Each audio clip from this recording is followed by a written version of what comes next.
क्या हर नैतिक, धार्मिक और सामाजिक सवाल का फैसला अब देश की अदालतें करेंगी या समाज में भी कुछ जिम्मेदारी लेनी होगी?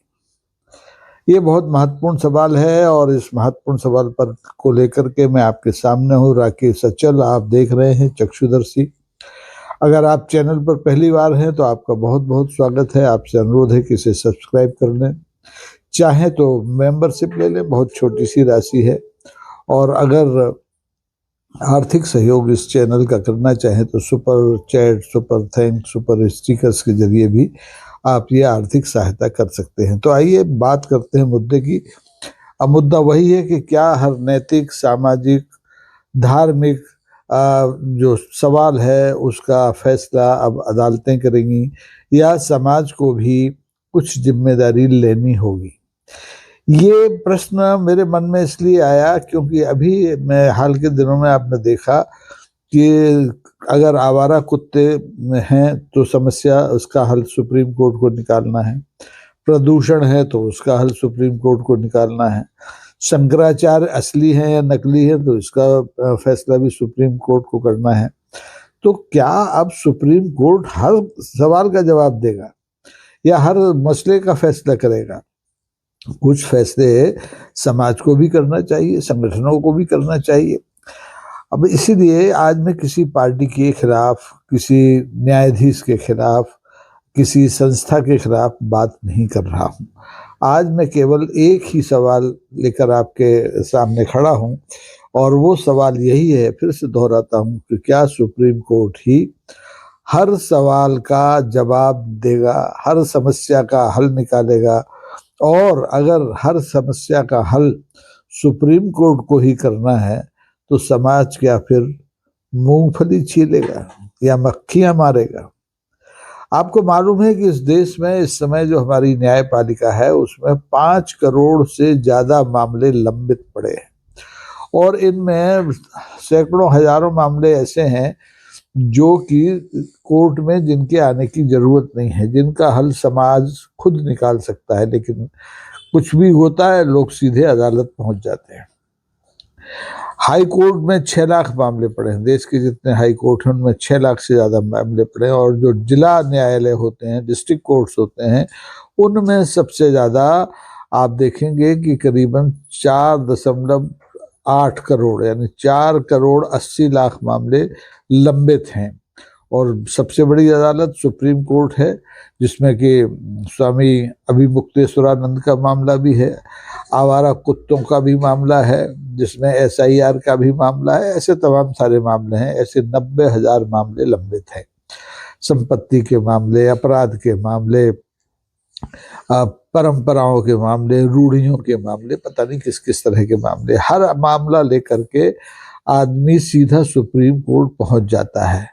तो अगर हर नैतिक प्रश्न पर याचिका डाली जाएगी तो हमारी अंतःकरण का क्या होगा, जिसका फैसला कानून से नहीं हो सकता। कानून संविधान के तहत अपना काम करता है, गवाह सबूतों के तहत काम करता है, लेकिन हर मुद्दे पर अदालत, हर मुद्दे पर अदालत, ये समझ से परे है और इस पर चिंतन करने की जरूरत है। कोई चिंता करता ही नहीं है, चिंतन करना भी नहीं चाहता। मैं इन तमाम सवालों को आपको कुछ खास धुरियों पर टिकाने की कोशिश करता हूँ। हो सकता है कि आप उससे मुतमईन हो सकता है कि आप उससे इत्तेफाक न रखते हो।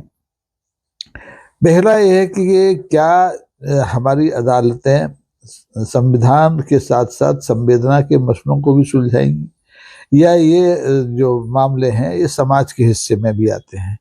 कोर्ट में तो कानून देखा जाता है और संवेदना समाज का काम है। समाज को देखना है कि वो संवेदना का मामला है तो उसका निपटारा समाज करे।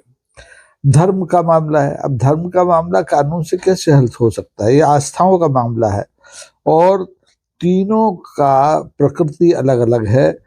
तो एक सर्वोच्च न्यायालय या एक न्यायपालिका इस तरह के मामलों का निराकरण कैसे कर सकती है? और अगर करती है तो आपको मालूम है तारीख पर तारीख, तारीख पर तारीख, महीनों सालों गुजर जाते हैं। चाहे आप आंदोलनकारी हों, चाहे आप धर्म के पदाधिकारी हों, अगर एक बार अदालत में उलझ गए तो तारीख पर तारीख। अब वो देखिए लद्दाख के सोनम वांगचुक 26 सितंबर से जेल में पड़े हैं, तारीख पर तारीख। उनका फैसला चुटकियों में हो सकता है, लेकिन नहीं हो पा रहा है, क्योंकि अदालत पर कामबाड़ इतना है कि वो मुसलसल एक ही मामले पर को लेकर के सुनवाई नहीं कर सकता। इसीलिए ये सवाल है। अब कोर्ट में आप देखते हैं कि धर्म का मामला, जैसे मैंने कहा, परंपरा का मामला कहा, आस्था का मामला मैंने कहा, यहाँ तक कि अब वैज्ञानिक मामले भी कोर्ट की जद में आने लगे हैं। कोर्ट में याचिकाएं दी जाने लगी हैं कि ये जो प्रयोग था साइंस का, ये गलत हो गया, इसमें ये गलत हो गया। अब अदालत कानून से चलती है, अदालत में वैज्ञानिक नहीं बैठते, अदालत में धर्मात्मा नहीं बैठते, अदालत कोई समाज सुधार का अड्डा नहीं है। तो फिर हर मसला लेकर के अदालत में जाने का मतलब क्या है? तो अब आपको देखना पड़ेगा कि खतरे किस तरह से हैं। अगर हर सवाल का फैसला कोर्ट को ही करना है तो समाज जो बहस करना है वो भूल जाएगा। समाज में मुबाहसे बंद हो जाएंगे। वो सब कहेंगे चलिए कोर्ट चलते हैं, किसानों का मामला हो, नौजवानों का मामला हो, महिलाओं का मामला हो, जानवरों का मामला हो, मंदिरों मस्जिदों का मामला हो, परंपराओं का मामला हो, सब लेकर के अदालत पहुंच जाते हैं। और इसका फायदा लेती है सत्ता प्रतिष्ठान। सत्ता प्रतिष्ठान हर विवाद में, वो चाहे सामाजिक हो या ना हो, कानूनी हो भले ही, धीरे से हाथ खींच लेती है और डाल देती है कोर्ट के ऊपर के अब जाने कोर्ट जो फैसला करेगा हम उसका सम्मान करेंगे। और कोर्ट पर बोझ डालना बहुत आसान है। कोई भी एक याचिका लीजिए, कोर्ट में पहुंच जाइए, लेकिन कोर्ट के फैसलों से जो कि कानून के दायरे से हटके हैं, जिन्हें विवेक से करना है, जिन्हें धर्म के आधार पर करना है, जिन्हें सामाजिक परंपराओं के आधार पर करना है, ऐसे फैसले जब आते हैं तो कोर्ट की वाहवाही कम होती है, बदनामी ज़्यादा होती है। और अब ये आपने देखा पिछले कुछ वर्षों से कोर्ट ने भी, अदालत ने भी ये समझ लिया है कि समाज अपनी जिम्मेदारी पूरी नहीं कर रहा है और सब कुछ कोर्ट के पाले में डाल देता है, तो कोर्ट भी आधे अधूरे फैसले देने लगी है। अब हेट स्पीच का मामला है तो कोर्ट में आप आ जाइए, आपने किसी को गाली दे दी है तो आप कोर्ट में आ जाइए, माने हद हो गई है। अब आप ही बताइए कि ऐसे कैसे चलेगा। अब अभी ताजा मामला है शंकराचार्य स्वामी अभी मुक्तेश्वरानंद का। अब कोर्ट कैसे तय करे कि ये असली शंकराचार्य हैं या नकली शंकराचार्य हैं? ये तो धर्म संसद तय कर सकती है, लेकिन धर्म संसद में कोई जाना नहीं चाहता, समाज खुद परिपक्वता दिखाना नहीं चाहता। ऐसे में मैं बहुत तहे दिल से कोर्ट की इज्जत करता हूँ। संयोग से मुझे अभी तक कोर्ट में किसी मामले में जाने का मौका नहीं मिला, लेकिन मेरे मन में कोर्ट के प्रति बहुत इज्जत है। पंच परमेश्वर की जैसे हमारे गांव में इज्जत की जाती है, भगवान के बाद दूसरा स्थान कोर्ट को दिया जाता है, क्योंकि उसके हाथ में आपको मृत्यु दंड देने का पावर है और आपको मृत्यु दंड से बचाने का भी पावर है। लेकिन धर्म का कोई ठेकेदार बनना चाहे और उसको कोर्ट में डाल दे तो मैं इसके खिलाफ, मैं कोर्ट के साथ हूँ।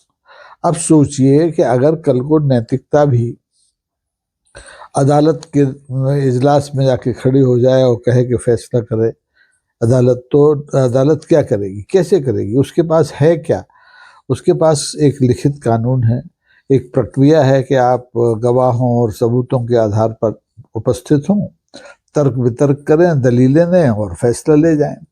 लेकिन ये बड़ा मुश्किल होता है, क्योंकि इस देश में जितने मामले हैं उसके अनुपात में जजों की कमी है, अदालतों की कमी है, प्रक्रियाएं लंबी हैं, सबूत और जुटाने का जो तौर तरीका है वो बड़ा गड़बड़ है। गवाहियाँ FIR में तो हो जाती हैं, लेकिन मुकदमे में नहीं हो पाती, तो केस बरसों बरस चलते हैं और जनता इसको भुगतती है, कोर्ट इसको भुगतता है। अब शादी की रस्में हैं, तलाक के तरीके हैं, ये समाज के स्तर पर निपटाया जाना चाहिए, इसमें कोर्ट बेचारा कहाँ से आए? लेकिन कोर्ट है, कुटुंब न्यायालय हैं, परिवार न्यायालय हैं, दूसरे जो धार्मिक आधार पर मामले होते हैं, वक्फ बोर्ड जैसे, अब वक्फ बोर्ड का मामला वक्फ बोर्ड निपटा है, वो भी सुप्रीम कोर्ट में पहुंच जाता है। तो ये बहुत संकट है। अब कई जगह तो इसके मामले आ जाते हैं, साहब अंतिम संस्कार की प्रक्रिया क्या हो, इसका ऐसे नहीं ऐसा होना चाहिए, ऐसे नहीं ऐसा होना चाहिए, ये बड़ा मुश्किल मामला है। इसलिए चाहे आप देखें, आपका खुद का भी अनुभव होगा कि कोई भी मुद्दा हो, चाहे कोई नारा हो, चाहे कोई झंडा हो, चाहे कोई चुनाव चिन्ह हो, चाहे कोई फिल्म हो, चाहे कोई टीवी सीरियल हो, चाहे कोई नाटक हो, चाहे कोई किताब हो, चाहे इतिहास का ही मामला क्या ना हो, सब जाकर के पहुंच जाते हैं अदालत के भीतर कि साहब इसका फैसला कीजिए। तो अदालत के पास कोई तीसरी आंख नहीं होती, अदालत के पास दो ही आंखें होती हैं। पिछले दिनों तक तो अदालत की आंखों पर भी पट्टी बंधी होती थी। पिछले जो मुख्य न्यायाधीश हैं वो पट्टी हटवा गए, उसके हाथ से तलवार छीन ली, जो अदालत का प्रतीक चिन्ह है। तो अब आंखें खुली हैं, लेकिन दो ही आंखें हैं, और उन आंखों से आप क्या कर सकते हैं, गवाहियाँ सुन सकते हैं, देख सकते हैं, सबूत सुन सकते हैं, देख सकते हैं। लेकिन ऐसे मामले जिनमें कि कानून में कोई प्रावधान ही नहीं है, उनका फैसला आप कैसे कर सकते हैं। तो ये अब तय करने का वक्त आ गया है कि हम अदालतों को क्या पंचायत बना दें, जातीय पंचायत बना दें, क्या हम अदालतों को धर्म सभा बना दें, धर्म सभाओं से ऊपर बना दें, और क्या हम इसको अदालत को समाज सुधारक बना दें। यानी आपके बीच में किसी भी मुद्दे को लेकर के असहमति हो, चाहे वो राजनीतिक हो, चाहे वो सामाजिक हो, चाहे वो आर्थिक हो, चाहे वो वैज्ञानिक हो, किसी भी मुद्दे पर अगर आप दो पक्षों में असहमति बनती है, तो वो सीधे जाके अदालत की कुंडी खटखटाने लगते हैं। ये पूरी दुनिया में मेरे ख्याल से इतना नहीं होता जितना कि हिंदुस्तान में होता है। हिंदुस्तान में तो मेरा नाला यहीं गिरेगा इस मुद्दे पर भी लेकर के लोग अदालत में पहुंच जाते हैं, और इसकी दुष्परिणाम आप देख रहे हैं। ईडी के, सीबीआई के, पुलिस के लाखों करोड़ों मामले अदालतों में लंबित हैं। निर्दोष लोग विचाराधीन कैदी के रूप में अदालतों में पड़े हुए हैं, मामले अनिर्णीत पड़े हैं, और काम चल रहा है, फिर भी काम चल रहा है। तो अब वक्त आ गया है, स्वामी अभिमुक्तेश्वरानंद के मामले को लेकर ही वक्त आ गया है। ये फैसला देश की सबसे बड़ी अदालत को करना चाहिए, यह देश के धर्म संसद को करना चाहिए, धर्म गुरुओं को करना चाहिए। आम जनता से इसमें राय ली जानी चाहिए कि नहीं ली जानी चाहिए, परंपराओं का सम्मान किया जाना चाहिए कि नहीं किया जाना चाहिए। तो ये ऐसे तमाम सवाल हैं जिनके बारे में आपकी प्रतिक्रिया बहुत महत्वपूर्ण है। आप कमेंट बॉक्स में आइए, लिखिए कि क्या सुप्रीम कोर्ट धर्म सभा है, क्या सुप्रीम कोर्ट कोई जातीय सामाजिक पंचायत है, क्या सुप्रीम कोर्ट में बैठे हुए जो न्यायाधीश गण हैं वो समाज सुधार के ठेकेदार हैं। मेरे ख्याल से नहीं है। समाज जो अदालत का काम है वो बिल्कुल स्पष्ट है। हमें उन्हीं मामलों को लेकर के अदालत में जाना चाहिए जिनको कि हम समाज में सुलझा नहीं सकते, जिनका कि हमारे पास कोई नैतिक आधार नहीं है। अन्यथा आप देखेंगे कि विवाद सुरसा के मुख की तरह बढ़ते जाएंगे और फैसले उस रफ्तार से हो नहीं पाएंगे। तो अगर आपको त्वरित न्याय नहीं मिलता है तो फिर न्यायपालिका के होने न होने का कोई मतलब नहीं है। का वर्षा जब कृषि सुखानी, आदमी की उम्र मान लीजिए 28 साल है, उस उम्र में उसने मुकदमा लड़ना शुरू किया और उसे न्याय मिला जाकर के 80 साल की उम्र में, तो ऐसे न्याय का वो क्या करेगा। ऐसे न्याय और ऐसी न्याय प्रक्रिया में तब्दीली की जरूरत है, और वो तभी संभव है जब समाज अपनी प्रवृत्ति बदले, समाज अपनी जिम्मेदारी समझे, समाज ही नहीं सब लोग अपनी अपनी जिम्मेदारी समझे, तब काम का बोझ कम हो सकता है। तब सोनम वांगचुक और अखलाक जैसे लोग और स्वामी अभिमुक्तेश्वरानंद जैसे लोग विवादों से जल्दी बाहर निकल सकते हैं, जल्दी न्याय हासिल कर सकते हैं। मुझे उम्मीद है कि आज का ये एपिसोड आपको पसंद आएगा, क्योंकि ये लीक से हटके है। अगर आपको लगता है कि ये बात ज़्यादा लोगों तक जानी चाहिए तो आप अपने मित्रों में इस वीडियो को शेयर कीजिए। आपकी प्रतिक्रियाओं का हमेशा सम्मान किया जाता है, यहाँ किया जाएगा। और अनुरोध वही है कि सब्सक्राइब करें, बहुत अच्छा है। मेंबरशिप ले लें उससे अच्छा है। और आर्थिक सहयोग के लिए आप सुपर स्टिकर, सुपर चैट और सुपर थैंक्स का अगर इस्तेमाल करते हैं तो सोने में सुहागा है। आज के लिए बस इतना ही। देखते रहिए चक्षुदर्शी।